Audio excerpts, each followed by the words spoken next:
News, ಇದು ನಿಮ್ಮ ಧ್ವನಿ. ನಮಸ್ಕಾರ. ಎಸ್ ನ್ಯೂಸ್ಗೆ ಸ್ವಾಗತ. ನಾನು ಎಸ್ ದೇವೇಂದ್ರಗೌಡ.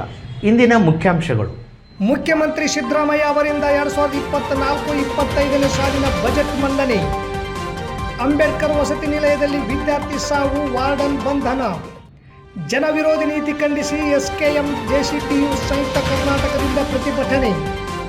ಹಲ್ಲೆ ಮಾಡಿದ ಆರೋಪಿಗೆ 2 ವರ್ಷ ಕಾರಾಗೃಹ ಶಿಕ್ಷೆ ಪ್ರಕಟ. ಎಐಕೆಕೆಎಸ್ ಟಿಯುಸಿಐ ಜಂಟಿ ಸಮಿತಿಗಳಿಂದ ಪ್ರತಿಭಟನೆ. ವಾರ್ತೆಗಳ ವಿವರ. ರಾಜ್ಯದ ಮುಖ್ಯಮಂತ್ರಿ ಸಿದ್ದರಾಮಯ್ಯ ಅವರಿಂದ 2024-25ನೇ ಸಾಲಿನ ಬಜೆಟ್ ಅನ್ನು ಇಂದು ವಿಧಾನಸಭೆಯಲ್ಲಿ ಮಂಡಿಸಿದರು. ಇದು ಅವರ 15ನೇ ಬಜೆಟ್ ಮಂಡನೆ ಆಗಿತ್ತು. ಕಲ್ಯಾಣ ಆಧಾರಿತ ಬಜೆಟ್ ಎಂದ ಕಾಂಗ್ರೆಸ್ಸಿಗರು, ಕಳಪೆ ಬಜೆಟ್, ಇದರಲ್ಲಿ ಏನೂ ಇಲ್ಲ ಎಂದ ಬಿಜೆಪಿ ಹಾಗೂ ಜೆಡಿಎಸ್. ಬೆಂಗಳೂರಿಗೆ, ಅದರಲ್ಲಿ ನನ್ನ ಕ್ಷೇತ್ರಕ್ಕೆ ನ್ಯಾಯ ಒದಗಿಸಿದೆ ಎಂದ ಬಿಜೆಪಿ ಶಾಸಕ ಸೋಮಶೇಖರ್ ಬಜೆಟ್ ಸ್ವಾಗತಿಸಿ ಅಭಿನಂದಿಸಿದ ಜನಾರ್ದನ್ ರೆಡ್ಡಿ. ಇಂದು ಕರ್ನಾಟಕದ 2024-25ನೇ ಸಾಲಿನ ಬಜೆಟ್ ಅನ್ನು ಸಿದ್ದರಾಮಯ್ಯನವರು ಮಂಡಿಸಿದರು. ಇದು ಅವರ 15ನೇ ಬಜೆಟ್ ಮಂಡನೆ. 3,71,383 ಲಕ್ಷ ಕೋಟಿ ಬಜೆಟ್ ಗಾತ್ರ. ಸತತ 3 ಗಂಟೆ ಬಜೆಟ್ ಅನ್ನು ಮಂಡಿಸಿದರು. ಮೊದಲೇ ಬೈಕಾಟ್ ಹಾಗೂ ಧರಣಿಗೆ ಸಿದ್ಧವಾಗಿ ಬಂದ ಬಿಜೆಪಿ ಜೆಡಿಎಸ್ ಬಜೆಟ್ ಪೂರ್ಣಗೊಳ್ಳುವವರೆಗೆ ಕಾಯದೆ ಬಜೆಟ್ ಪ್ರಾರಂಭವಾಗಿ ಕೆಲವೇ ನಿಮಿಷದಲ್ಲಿ ಬೈಕಾಟ್ ಮಾಡಿ ಪ್ರತಿಭಟನೆಗೆ ಇಳಿಯಿತು. ಇದು ಕರ್ನಾಟಕದ ಜನತೆಗೆ ಮಾಡಿದ ಮೋಸ ಎಂದ ಸಚಿವರುಗಳು. ಬಜೆಟ್ನ ಪ್ರಮುಖ ಹೈಲೈಟ್: 24,005 ಪೌರ ಕಾರ್ಮಿಕರ ಕಾಯಂಗೆ ಅನುಮೋದನೆ, ಅಂಗನವಾಡಿ ಹಾಗೂ ಸಹಾಯಕಿಯರಿಗೆ ಗ್ರ್ಯಾಚ್ಯುಟಿ, ಸರ್ಕಾರಿ ಶಾಲಾ ಕಾಲೇಜುಗಳಿಗೆ ಉಚಿತ ವಿದ್ಯುತ್, ಪಾರ್ಕಿನ್ಸನ್ ಕಾಯಿಲೆಯಿಂದ ಬಳಲುವವರಿಗೆ 1,000 ಮಾಸಾಸನ, 1,500ರಿಂದ 2,000ಕ್ಕೆ ಹೆಚ್ಚಳ. ಸಿಎಂ ಅಧ್ಯಕ್ಷತೆಯಲ್ಲಿ ಕೃಷಿ ಅಭಿವೃದ್ಧಿಗೆ ಕೃಷಿ ಪ್ರಾಧಿಕಾರ, ವಕ್ತ ಆಸ್ತಿ ಸಂರಕ್ಷಣೆಗೆ 100 ಕೋಟಿ. ಬಸವನ ಬಾಗೇವಾಡಿಯಲ್ಲಿ ಅಭಿವೃದ್ಧಿ ಪ್ರಾಧಿಕಾರ, ಆಲ್ಮೇಲ್ನಲ್ಲಿ ತೋಟಗಾರಿಕೆ ಕಾಲೇಜ್, ಮಹಾರಾಣಿ ಕಾಲೇಜ್ ಹಾಸ್ಟೆಲ್ ಪ್ರಾರಂಭಿಸಲು ಅನುದಾನ. ನಮ್ಮ ಮಿಲ್ಲೆಟ್ ಹೆಸರಿನಲ್ಲಿ ಸಿರಿಧಾನ್ಯಕ್ಕೆ ಪ್ರೋತ್ಸಾಹ. 7 ಕೋಟಿ ವೆಚ್ಚದಲ್ಲಿ ಸಮುದ್ರ ಆಂಬ್ಯುಲೆನ್ಸ್. 24-25ನೇ ಸಾಲಿನಲ್ಲಿ 3 ಲಕ್ಷ ಮನೆ ನಿರ್ಮಾಣ. ಬೆಂಗಳೂರು ತುಮಕೂರು ಮಧ್ಯೆ ಮೆಟ್ರೋ. ಅಂಜನಾದ್ರಿಗೆ 100 ಕೋಟಿ. ವಿಜ್ಞಾನ ವಿದ್ಯಾರ್ಥಿಗಳಿಗೆ ಸಿಇಟಿ ತರಬೇತಿಗೆ 10 ಕೋಟಿ.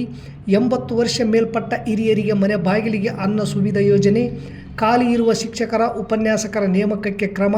ಕಾಲೇಜು ಸೌಲಭ್ಯಕ್ಕೆ 250 ಕೋಟಿ ಮೀಸಲು. ಸುಳ್ಳು ಸುದ್ದಿ ತಡೆಗೆ ಸತ್ಯ ಶೋಧನಾ ತಂಡ. ನಮ್ಮ ಜಿಲ್ಲೆಗೆ ಮಿಲ್ಕ್ ಬ್ಯಾಂಕ್, ಶೀತಲ್ ಗೃಹ, ಒಣಮೆಣಸಿನಕಾಯಿ ಮಾರುಕಟ್ಟೆ, ವಿಮಾನ ನಿಲ್ದಾಣಕ್ಕೆ ಅನುದಾನ. ಜಿಲ್ಲಾಸ್ಪತ್ರೆಯಲ್ಲಿ ಸಾರ್ವಜನಿಕ ಆರೋಗ್ಯ ಪ್ರಯೋಗಾಲಯ. ಮಾನವಿ ಕುಡಿಯುವ ಕೆರೆ ತುಂಬುವ ಯೋಜನೆ. ನಾರಾಯಣಪುರ ಬಲದಂಡೆ ಯೋಜನೆ ಅಭಿವೃದ್ಧಿ. ರಾಯಚೂರು ಹತ್ತಿರ ತುಂಗಭದ್ರೆಗೆ ಬ್ರಿಡ್ಜ್ ಕಮ್ ಬ್ಯಾರೇಜ್. ನಗರದ ಸರ್ಕಾರಿ ಮೆಟ್ರಿಕ್ ನಂತರದ ಬಾಲಕರ ಪಿಯುಸಿ ವಿದ್ಯಾರ್ಥಿ ನಿಲಯದಲ್ಲಿ ವ್ಯಾಸಂಗ ಮಾಡುತ್ತಿರುವ ಹಿರೇಹುಸೇನಪ್ಪ ತಂದೆ ಹಿರೇ ಕಾಸಿಮಪ್ಪ ಈತನು ಅನುಮಾನಾಸ್ಪದವಾಗಿ ಆತ್ಮಹತ್ಯೆ ಮಾಡಿಕೊಂಡಿದ್ದು ಅಧಿಕಾರಿಗಳ ಮೇಲೆ ಪ್ರಕರಣ ದಾಖಲಾಗಿದೆ. ನಗರದ ಶಾಸಕರ ಮನೆ ಹತ್ತಿರದ ವಸತಿ ನಿಲಯದಲ್ಲಿ ಗುರುವಾರ ರಾತ್ರಿ 8:50 ಸುಮಾರಿಗೆ ಮರಣ ಹೊಂದಿದ್ದು, ಈ ಕುರಿತು ಮೃತ ಕುಟುಂಬಸ್ಥರ ಒಳಗೊಂಡ ವಸತಿ ನಿಲಯದ ವಿದ್ಯಾರ್ಥಿಗಳು ಹಾಗೂ ಈಗ ವಿವಿಧ ಸಂಘಟನೆಗಳ ಮುಖಂಡರು ರಾತ್ರಿ ಇಡೀ ಸಮಾಜ ಕಲ್ಯಾಣ ಸಹಾಯಕ ನಿರ್ದೇಶಕಿ ವಿಜಯ್ ಕೆ ಹಾಗೂ ವಾರ್ಡನ್ ರವಿಚಂದ್ರ ಈ ಇಬ್ಬರ ಅಧಿಕಾರಿಗಳ ಮೇಲೆ ಪ್ರಕರಣ ದಾಖಲಿಸಬೇಕೆಂದು ಪ್ರತಿಭಟನೆ ನಡೆಸಿದರು. ಕೊನೆಗೆ ಪ್ರತಿಭಟನೆಗೆ ಎಚ್ಚೆತ್ತ ಪೊಲೀಸ್ ಇಲಾಖೆ ಮೃತ ತಾಯಿಯ ದೂರಿನ ಆಧಾರದ ಮೇಲೆ ಗುನ್ನೆ 25/2024 ಕಲಂ 306, 506 ಸಹಿತ 34 RTC ಮತ್ತು ಕಲಂ 316, 31S, 32VA SC/ST ಕಾಯ್ದೆಯಡಿಯಲ್ಲಿ ನಗರ ಠಾಣೆಯಲ್ಲಿ ಪ್ರಕರಣವನ್ನು ದಾಖಲಿಸಿಕೊಂಡು ವಾರ್ಡನ್ ರವಿಚಂದ್ರನನ್ನು ವಶಕ್ಕೆ ಪಡೆದುಕೊಂಡಿದ್ದಾರೆ. ಸರ್ಕಾರಿ ಆಸ್ಪತ್ರೆಯಲ್ಲಿ ಮೃತ ಹಿರೇಹುಸೇನಪ್ಪ ವಯಸ್ಸು 17, ಛಲವಾದಿ ಗುಂಜಳ್ಳಿ ಗ್ರಾಮದ ನಿವಾಸಿಯಾಗಿದ್ದು, ವಸತಿ ನಿಲಯದ ಮೇಲ್ವಿಚಾರಕ ರವಿಚಂದ್ರ ಇತರೆ ವಿದ್ಯಾರ್ಥಿಗಳನ್ನು ಎತ್ತಿ ಕಟ್ಟಿ ಮಾನಸಿಕ ಮತ್ತು ದೈಹಿಕ ಕಿರುಕುಳ ನೀಡುತ್ತಿದ್ದರಿಂದ ಬೇಸತ್ತು ಫೆಬ್ರವರಿ 15ರ ರಾತ್ರಿ 8:50 ಸುಮಾರಿಗೆ ಶೌಚಾಲಯದ ಕೋಣೆಯಲ್ಲಿ ಟವೆಲ್ನಿಂದ ನೇಣು ಬಿಗಿದುಕೊಂಡು ಮೃತಪಟ್ಟಿದ್ದು, ಇದರಿಂದ ಆಕ್ರೋಶಗೊಂಡ ವಸತಿ ನಿಲಯದ ವಿದ್ಯಾರ್ಥಿಗಳು, ಮೃತರ ಕುಟುಂಬಸ್ಥರು, ವಿವಿಧ ಸಂಘಟನೆಗಳ ಮುಖಂಡರುಗಳ ಪ್ರತಿಭಟನೆಗೆ ಎಚ್ಚೆತ್ತುಕೊಂಡು ಉಪನಿರ್ದೇಶಕ ಸಮಾಜ ಕಲ್ಯಾಣ ಇಲಾಖೆ ರಾಯಚೂರು ಇವರ ಉಲ್ಲೇಖದ ಅನ್ವಯ ಮೇಲ್ವಿಚಾರಕ ರವಿಚಂದ್ರ, ಸರ್ಕಾರಿ ಬಾಲಕರ ಮೆಟ್ರಿಕ್ ಪೂರ್ವ ವಸತಿ ನಿಲಯ ಬಳಗನೂರು ಇವರ ವಿರುದ್ಧ ಶಿಸ್ತು ಕ್ರಮ ಜರುಗಿಸಿ ಸೇವೆಯಿಂದ ಅಮಾನತುಗೊಳಿಸಬೇಕೆಂದು ವರದಿಯನ್ನು ಸಲ್ಲಿಸಿರುತ್ತಾರೆ. ಈ ವರದಿಯನ್ನು ಪರಿಶೀಲಿಸಲಾಗಿ ನಿಲಯದ ಮೇಲ್ವಿಚಾರಕ ರವಿಚಂದ್ರ ವಿರುದ್ಧದ ಆರೋಪಗಳ ಇಲಾಖೆ ವಿಚಾರಣೆಯನ್ನು ಕಾಯ್ದಿರಿಸಿ ತಕ್ಷಣದಿಂದ ಜಾರಿಗೆ ಬರುವಂತೆ ಹಾಗೂ ಮುಂದಿನ ಆದೇಶದವರೆಗೂ ಸೇವೆಯಿಂದ ಜಿಲ್ಲಾ ಪಂಚಾಯಿತಿ ಮುಖ್ಯ ಕಾರ್ಯನಿರ್ವಾಹಕ ಅಧಿಕಾರಿ ಅಮಾನತುಗೊಳಿಸಿ ಆದೇಶಿಸಿದರು. ಈ ಸಂದರ್ಭದಲ್ಲಿ ಶರಣಪ್ಪ ಸೋಮನಾಳ್, ವೀರೇಶ್ ಅಂಚಿನಾಳ್ಕೆ, ದುಗ್ಗಪ್ಪ ಮಲ್ಲಾಪುರ್, ಚನ್ನಪ್ಪ ಅಮೀನ್ಗಡ, ನಾಗರಾಜ್ ವಿರುಪಾಪುರ್, ಬಾಲರಾಜ್ ವಿರುಪಾಪುರ್, ಗಿಡ್ಡದ ದುರ್ಗಪ್ಪ, ಅಂಬಣ್ಣ ಮಲ್ಲಾಪುರ್, ಮುದುಕಪ್ಪ, ಹುನ್ನೂರು ಕಟ್ಟಿಮನಿ, ಸಿದ್ದು ಸೋಮಲಾಪುರ್, ಲಿಂಗರಾಜ್, ಪಂಪಣ್ಣ, ರಾಮಣ್ಣ ಗೋನ್ವಾರ್, ನಿರುಪಾದಿ ಸಾಸಲಮರಿ, ಅಯ್ಯಪ್ಪ ವಕೀಲರು, ಹನುಮಂತಪ್ಪ ವಕೀಲರು ಸೇರಿದಂತೆ ಅನೇಕರಿದ್ದರು. ಯಾಕಂದ್ರೆ ತನಿಖೆನೂ ಸ್ಟಾರ್ಟ್ ಆಗಿದೆ. ಈಗ ನನಗೆ ಇನ್ವೆಸ್ಟಿಗೇಷನ್ ಕೊಟ್ಟಿದ್ದಾರೆ ಅಟ್ರಾಸಿಟಿ ಕೇಸ್ನಲ್ಲಿ ಎಲ್ಲ ಕೆಲವೊಂದು ಇದನ್ನು ಸ್ಟೇಟ್ಮೆಂಟ್ಗಳೆಲ್ಲ ತೊಗೋಬೋದು. ವಿಟ್ನೆಸ್ಸನ್ನು ನಾವು ಎಕ್ಸಾಮಿನ್ ಮಾಡಬೇಕಾಗ್ತದೆ. ಎಕ್ಸಾಮಿನ್ ಮಾಡಿದ ನಂತರ ನಾವು ಮುಂದಿನ ತನಿಖೆ ಎಲ್ಲ ದೂರುಗಳು ಒಂದೇ ಥರ ಇಲ್ಲ ಸರ್. ನೀವು ಸಾಕಷ್ಟು ಪ್ರಕರಣಗಳಲ್ಲಿ ಸಾಕಷ್ಟು ಜನಸಾಮಾನ್ಯರನ್ನ ಕೇಸಿಂದ ಕೇಸಿಗೆ ಇರ್ತದೆ ಅಥವಾ ಕೇಸಿಗೆ ಸಂಬಂಧಪಟ್ಟ ತನಿಖೆ ಮಾಡಿ. ಈಗ ಅಪಾತ್ರ ಲೇಡಿ ಅನ್ನೋದು ಒಂದು, ಆಮೇಲೆ ಆ ಸಂಬಂಧಪಟ್ಟಂಥ ಹಾಸ್ಟೆಲಿನ ಅವರು ವಾರ್ಡನ್ನು ಮತ್ತು ಸಮಾಜ ಕಲ್ಯಾಣ ಅಧಿಕಾರಿಗಳು ಅವರು, ಆಮೇಲೆ ಸೀಸನ್ ಲೇಡಿ, ಆಮೇಲೆ ಆಫೀಸಲ್ಲಿ ಅಲ್ಲಿ ನೈಟಲ್ಲಿ ಪೊಲೀಸ್ ಸ್ಟೇಷನ್ ಯಾರಿಲ್ಲ ಅನ್ನೋದು ಒಳಗಡೆ ಇದೆ ಅಷ್ಟೇ. ಅದು ಬಿಟ್ಟು ಕಾರಣ ಏನು ಅಂತಕ್ಕಂಥದ್ದು ಮತ್ತು ಮುಂದೆ ಏನಾಗಿದೆ ಅಂತಕ್ಕಂಥ ಸತ್ಯಾಸತ್ಯತೆ ಕುರಿತು ಪೊಲೀಸ್ ಇಲಾಖೆಯವರು ಇನ್ವೆಸ್ಟಿಗೇಷನನ್ನು ಸ್ಟಾರ್ಟ್ ಮಾಡಿದ್ದಾರೆ ಅಂತ ಈಗಾಗಲೇ ತಮಗೆ DYSP ಅವರು ಹೇಳಿದ್ದಾರೆ. ಸೊ ತನಿಖೆಯ ನಂತರ ಯಾರೇ ಆಗಿರಲಿ ಮತ್ತು ಯಾರು ಎಷ್ಟೇ ಪ್ರಭಾವ ಇರಲಿ, ಯಾರು ತಪ್ಪು ಮಾಡಿದ್ದಾರೆ ಕಾನೂನು ಅಡಿಯಲ್ಲಿ ಪ್ರತಿಯೊಬ್ಬರಿಗೂ ಸಹ ಶಿಕ್ಷೆಗೆ ಒಳಪಡಿಸ್ತಾರೆ. ಕಾನೂನು ತನ್ನ ಕ್ರಮವನ್ನು ತೆಗೆದುಕೊಳ್ಳುತ್ತೆ. ಈಗಾಗಲೇ ಹೋದ ಜೀವಕ್ಕೆ ನಾವು ಬೆಲೆ ಕಟ್ಟೋಕ್ಕಾಗಲ್ಲ. ಬಿಕಾಸ್ ನಾವು ಯಾರೂ ಅದನ್ನು ವಾಪಸ್ ಮರಳಿ ಕೊಡದೇ ಇರುವಂಥ ಸ್ಥಿತಿಯಲ್ಲಿದ್ದೀವಿ. ಬಟ್ ಆದರೆ ಈಗ ಇದಕ್ಕೆ ಕಾರಣ ಏನು, ಅದರ ಹಿಂದೆ ಯಾರಿದ್ದಾರೆ ಅಂತಕ್ಕಂಥದ್ದೆಲ್ಲವೂ ಡಿಟೇಲ್ಡ್ ಇನ್ವೆಸ್ಟಿಗೇಷನ್ ನಂತರ ಹೊರಬೀಳುತ್ತೆ. ಸೊ ಕಾನೂನಿನಲ್ಲಿ ಅವರಿಗೆ ಶಿಕ್ಷೆ ಆಗುತ್ತೆ. ಅದೇ ರೀತಿ ಮೃತರ ಕುಟುಂಬದವರಿಗೆ ಕಾನೂನಿನಲ್ಲಿ ಅಡಿಯಲ್ಲಿ ಏನು ಅವಕಾಶ ಇದೆ, ಮಾನ್ಯ ಸೋಷಿಯಲ್ ವೆಲ್ಫೇರ್ ಸಮಾಜ ಕಲ್ಯಾಣ ಇಲಾಖೆಯ ಮಾನ್ಯ ಉಪನಿರ್ದೇಶಕರು ಸರ್ ಬಂದಿದ್ದಾರೆ. ಅವರು ಸಹ ಮೃತರ ಕುಟುಂಬಕ್ಕೆ ಸಾಂತ್ವನ ಜೊತೆಗೆ ಸಹಾಯಧನ ಏನು ಸರ್ಕಾರದಿಂದ ಕೊಡ್ತಾರೆ ಅದಾಗಿರ್ಬೋದು ಅಥವಾ ಒಂದು ಉದ್ಯೋಗ ಖಾತ್ರಿ ಆಗಿರ್ಬೋದು, ಅದರ ಕುರಿತಾಗಿ ಸಾಹೇಬರು ಮಾತಾಡ್ತಾರೆ. ಸೊ ಆದ್ದರಿಂದ ಯಾರು ತಪ್ಪಿದ್ದಾರೆ ಅದನ್ನು 100% ರೈತ ವಿರೋಧಿ ಕೃಷಿ ಕಾನೂನುಗಳ ರದ್ದತಿ ಹೋರಾಟ ಸಮಿತಿ ಸಿಂಧನೂರು ಹಾಗೂ ಸಂಯುಕ್ತ ಹೋರಾಟ ಕರ್ನಾಟಕ ನೇತೃತ್ವದಲ್ಲಿ ಸಂಯುಕ್ತ ಕಿಸಾನ್ ಮೋರ್ಚಾ ಹಾಗೂ JCTU ಕರೆಯ ಮೇರೆಗೆ ಇಂದು ರೈತ, ಕೂಲಿಕಾರ, ಕಾರ್ಮಿಕರ ಅಖಿಲ ಭಾರತ ಪ್ರತಿಭಟನೆ ಅಂಗವಾಗಿ ಮೆರವಣಿಗೆ ಮುಖಾಂತರ ಆಗಮಿಸಿದ ಸಂಘಟಕರು ತಹಸೀಲ್ದಾರ್ ಮೂಲಕ ಪ್ರಧಾನಮಂತ್ರಿಗಳಿಗೆ ಮನವಿ ಸಲ್ಲಿಸಲಾಯಿತು. ನಗರದ ಪ್ರವಾಸಿ ಮಂದಿರದಿಂದ ಹೊರಟು ತಹಸೀಲ್ದಾರ್ ಕಚೇರಿ ತಲುಪಿದ ಪ್ರತಿಭಟನಾ ಮೆರವಣಿಗೆ ಅಲ್ಲಿ ಕೇಂದ್ರ ಸರ್ಕಾರ ಹೇಗೆ ರೈತರಿಗೆ ಮೋಸ ಮಾಡಿತು, ಕೊಟ್ಟ ಮಾತು ಈಡೇರಿಸಿಲ್ಲ, ರೈತರಿಗೆ ಅನ್ಯಾಯ ಮಾಡಿತು ಎಂದು ಸಂಘಟಕರಾದ ಶರಣಪ್ಪ ಮಳ್ಳಿ, ಬಸವಂತರಾಯ ಗೌಡ ಕಲ್ಲೂರ್, DH ಕಂಬಳಿ, ಬಸವರಾಜ್ ಅಂಚಿನಾಳ್, ನಾಗರಾಜ್ ಪೂಜಾರ್ ಮಾತನಾಡಿದರು. ಸ್ವಾತಂತ್ರ್ಯ, ಪ್ರಜಾಪ್ರಭುತ್ವ, ಸಾಮಾಜಿಕ ನ್ಯಾಯ, ಒಕ್ಕೂಟ ರಚನೆ ಮುಂತಾದವುಗಳ ಮೇಲಿನ ಆಕ್ರಮಣ ವಿರೋಧಿಸಿ ಅಗತ್ಯ ವಸ್ತುಗಳ ಬೆಲೆ ಏರಿಕೆ ನಿಯಂತ್ರಿಸಲು, ನರೇಗಾ ಯೋಜನೆಯನ್ನು 200 ದಿನಗಳಿಗೆ ಹೆಚ್ಚಿಸಲು, ಬರಪೀಡಿತ ಕರ್ನಾಟಕದ ರೈತರ ನೆರವಿಗೆ ಕೇಂದ್ರ ಸರ್ಕಾರ ಮುಂದಾಗಲು ಕನಿಷ್ಠ ಬೆಂಬಲ ಬೆಲೆ ಕಾನೂನು ರಚಿಸಲು ಒತ್ತಾಯಿಸಿ ಹಾಗೂ ದೆಹಲಿಯ ರೈತ ಹೋರಾಟಕ್ಕೆ ಬೆಂಬಲಿಸಿ ಈ ಪ್ರತಿಭಟನೆ ಹಮ್ಮಿಕೊಳ್ಳಲಾಗಿತ್ತು. ಪ್ರತಿಭಟನೆಯಲ್ಲಿ ಚಂದ್ರಶೇಖರ್ ಗೊರೆಬಾಳ್, S ದೇವೇಂದ್ರಗೌಡ, ಹುಸೇನ್ ಸಾಬ್, ಡಾಕ್ಟರ್ ವಸೀಂ, ರಮೇಶ್ ಪಾಟೀಲ್, ಯಂಕಪ್ಪ ಕೆಂಗಲ್, ಬಸವರಾಜ್ ಬಾದರ್ಲಿ, ಅಪ್ಪಣ್ಣ, ರಾಮಯ್ಯ ಜವಳಗೆರ, ತಿಪ್ಪಯ್ಯ ಶೆಟ್ಟಿ ಸೇರಿದಂತೆ ಸಾಲುಗುಂದ, ಕೆಂಗಲ್ ಗ್ರಾಮದ ನರೇಗಾ ಕಾರ್ಮಿಕರು, ತುರ್ವಿಹಾಳ್ ಗ್ರಾಮದ ಕಟ್ಟಡ ಕಾರ್ಮಿಕರು, ಅಂಗನವಾಡಿ ಕಾರ್ಯಕರ್ತೆಯರು, ಹಮಾಲಿ ಕಾರ್ಮಿಕರು ಹಾಗೂ ಜಮಾಹತೆ ಹಾಗೂ ಸಾಲಿಡಾರಿಟಿ ಮುಖಂಡರು ಭಾಗವಹಿಸಿದ್ದರು. ರೈತರ ಸಲುವಾಗಿ ಹೋಗಿಲ್ಲ ಅವರು. ಈ ದೇಶದಲ್ಲಿರ್ತಕ್ಕಂಥ ಮಹಿಳೆಯರ ಬಗ್ಗೆ, ಈ ದೇಶದಲ್ಲಿರ್ತಕ್ಕಂಥ ವಿದ್ಯಾರ್ಥಿಗಳ ಬಗ್ಗೆ, ಈ ದೇಶದಲ್ಲಿರ್ತಕ್ಕಂಥ ಯುವಕರ ಬಗ್ಗೆ, ಈ ದೇಶದಲ್ಲಿರ್ತಕ್ಕಂಥ ಕಾರ್ಮಿಕರ ಬಗ್ಗೆ, ಈ ದೇಶದಲ್ಲಿರ್ತಕ್ಕಂಥ ಬಡವರ ಬಗ್ಗೆ ಇವತ್ತು ರೈತ ಚಳವಳಿಯನ್ನು ಮಾಡಕತ್ತಾರೆ. ಹೆಸರಿಗೆ ರೈತ ಚಳವಳಿ ಇದ್ರೂ ಸಹಿತವಾಗಿ ಈ ಎಲ್ಲಾ ವಿಭಾಗದ ಜನರನ್ನ ಸೇರಿಸಿಕೊಂಡು ಇವತ್ತು ಬೇಡಿಕೆಗಳನ್ನ ಕೆಳಕೋಗಿದ್ರು.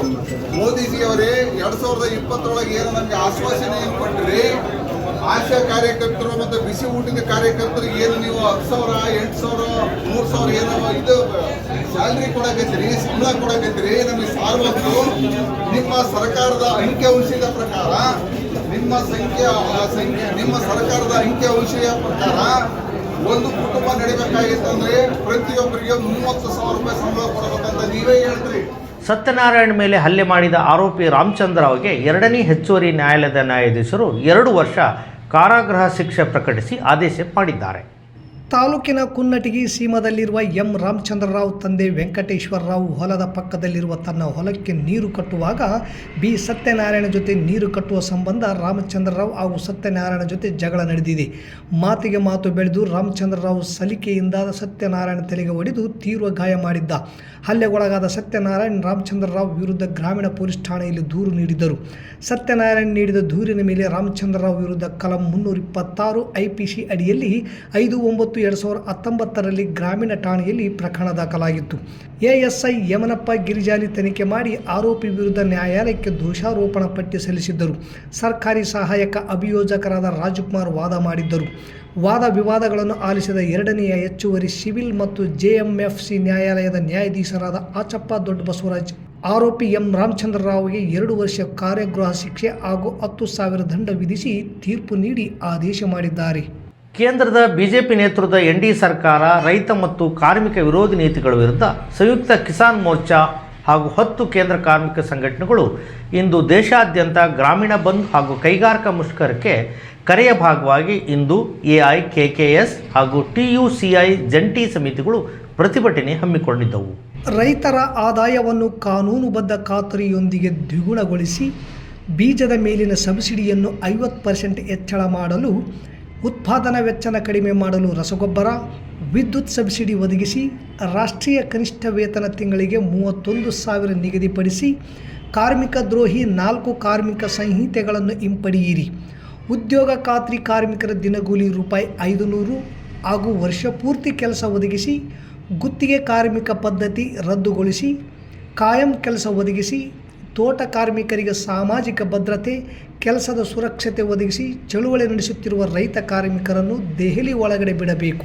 ರೈತ ಕಾರ್ಮಿಕರು ಬರುವ ಹೆದ್ದಾರಿಗಳಿಗೆ ಮೊಳೆ ಹೊಡೆದು, ಹೊಗೆ ಬಾಂಬ್ ಸಿಡಿಸಿ, ರಬ್ಬರ್ ಗುಂಡುಗಳನ್ನು ಹೊಡೆದು ದೌರ್ಜನ್ಯವೆಸಗುತ್ತಿರುವ ಕೇಂದ್ರ ಸರ್ಕಾರದ ಫ್ಯಾಸಿಸ್ಟ್ ಸರ್ಕಾರಿ ಭಯೋತ್ಪಾದನೆಯನ್ನು ನಿಯಂತ್ರಿಸಬೇಕು. ಪ್ರಜಾಪ್ರಭುತ್ವ, ಮಾನವ ಹಕ್ಕುಗಳನ್ನು ನಾಶಗೊಳಿಸುತ್ತಿರುವ ಸಂವಿಧಾನದ ಆಶಯಗಳನ್ನು ಗಾಳಿಗೆ ತೂರಿದ ಕೇಂದ್ರ ಸರ್ಕಾರವನ್ನು ಕೂಡಲೇ ವಿಸರ್ಜನೆಗೊಳಿಸಿ ರಾಷ್ಟ್ರಪತಿ ಆಳ್ವಿಕೆಗೆ ಮುಂದಾಗಬೇಕು. 2020ರ ರೈತ ಚಳವಳಿಯಲ್ಲಿ ಮೃತರಾದ 780 ಜನ ರೈತ ಕುಟುಂಬಗಳಿಗೆ ಪರಿಹಾರ ನೀಡಬೇಕು. ಪೊಲೀಸ್, ಮಿಲಿಟರಿ ಪಡೆಗಳಿಂದ ಗಾಯಗೊಂಡ ರೈತ ಕಾರ್ಮಿಕರಿಗೆ ಸೂಕ್ತ ಪರಿಹಾರ ನೀಡಬೇಕು ಎಂಬ ಮನವಿಯೊಂದಿಗೆ ಕನಕದಾಸ್ ವೃತ್ತದಿಂದ ಮೆರವಣಿಗೆ ಹೊರಟು ಕೆಲವು ಹೊತ್ತು ಗಾಂಧಿ ವೃತ್ತದಲ್ಲಿ ಪ್ರತಿಭಟನಾ ಸಭೆ ಮಾಡುವ ಮೂಲಕ ಪ್ರಧಾನಮಂತ್ರಿ ಹಾಗೂ ರಾಷ್ಟ್ರಪತಿಗಳಿಗೆ ತಹಸೀಲ್ದಾರ್ ಮೂಲಕ ಮನವಿ ಸಲ್ಲಿಸಿದರು. ಪ್ರತಿಭಟನೆ ನೇತೃತ್ವವನ್ನು TUCI ರಾಜ್ಯ ಉಪಾಧ್ಯಕ್ಷ ಎಂ ಗಂಗಾಧರ್, ಶ್ರಮಜೀವಿ APMC ಹಮಾಲರ ಸಂಘದ ಅಧ್ಯಕ್ಷ ಮಾಬುಸಾಬ್ ಬೆಳ್ಳಟ್ಟಿ, ಕರ್ನಾಟಕ ರೈತ ಸಂಘದ ಅಧ್ಯಕ್ಷೆ ಅಂಬಮ್ಮ ಬಸಾಪುರ್, ಕರ್ನಾಟಕ ರೈತ ಸಂಘದ ಉಪಾಧ್ಯಕ್ಷ ಹನುಮಂತಪ್ಪ ಗೋಡ್ಯಾಳ್, ಶ್ರಮಜೀವಿ ಹಮಾಲರ ಸಂಘದ HR ಹೊಸಮನಿ, ಮುದಿಯಪ್ಪ ದಾವುಲ್ಸಾಬ್, ನಾಗಪ್ಪ, ಚೌಡಪ್ಪ, ಗೌಡಪ್ಪ, ಯಂಕಪ್ಪ, ನಿಂಗಯ್ಯ, ಬೆಟ್ಟಪ್ಪ ಹಾಗೂ ತಿಮ್ಮಣ್ಣ, ಬಾಷಾ ಸಾಬ್, ಕರಿಯಪ್ಪ, ಮಾನಪ್ಪ, ಮಹಬೂಬ್ ಸಾಬ್, ಯಮುನೂರ್, ಮೈಲಾರಪ್ಪ, ರುಕ್ಮೇಣಮ್ಮ, ನಿಂಗಮ್ಮ, ತುಳಸಮ್ಮ, ಹಂಪಮ್ಮ, ಲಕ್ಷ್ಮಿ, BV ಫಾತಿಮಾ, ವಿಘ್ನೇಶಮ್ಮ, ದುರ್ಗಮ್ಮ, ಪಂಪಮ್ಮ, ಯಮುನಮ್ಮ, ಲಕ್ಷ್ಮಮ್ಮ, ರೇಣುಕಮ್ಮ, ಕಮಲಮ್ಮ, ಹೂವಮ್ಮ, ಯಲ್ಲಮ್ಮ, ವಿರುಪಮ್ಮ ಸೇರಿದಂತೆ ನೂರಾರು ರೈತ ಕಾರ್ಮಿಕರು ಮುಷ್ಕರದಲ್ಲಿ ಪಾಲ್ಗೊಂಡಿದ್ದರು.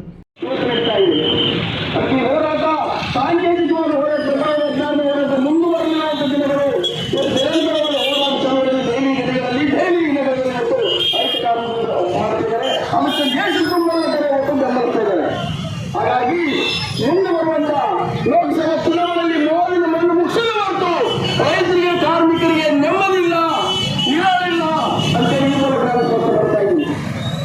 ಹೋರಾಟಕ್ಕೆ ಬರ್ತಾ ಇದೆ ಕೇಂದ್ರ ಸರ್ಕಾರ.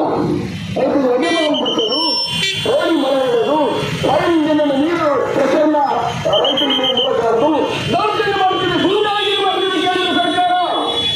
ಏನು ಮಾಡುವ ರೈತರ ಮರ, ದೇಶದ ಮರ, ಹಿಂದೂಗಳ ಮರ ಅಂತ ಹೇಳ್ತೀರಿ. ಎಲ್ಲಿ ಯಾರ ಮರ ನೀವು?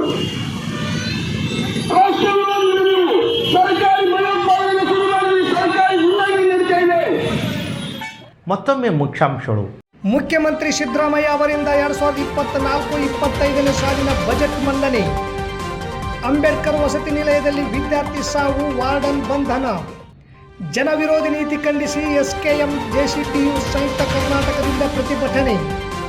ಹಲ್ಲೆ ಮಾಡಿದ ಆರೋಪಿಗೆ 2 ವರ್ಷ ಕಾರಾಗೃಹ ಶಿಕ್ಷೆ ಪ್ರಕಟ. AIKKS TUCI ಜಂಟಿ ಸಮಿತಿಗಳಿಂದ ಪ್ರತಿಭಟನೆ.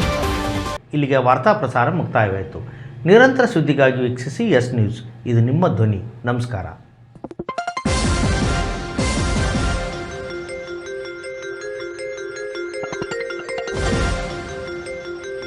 ಎಸ್ ನ್ಯೂಸ್, ಇದು ನಿಮ್ಮ ಧ್ವನಿ.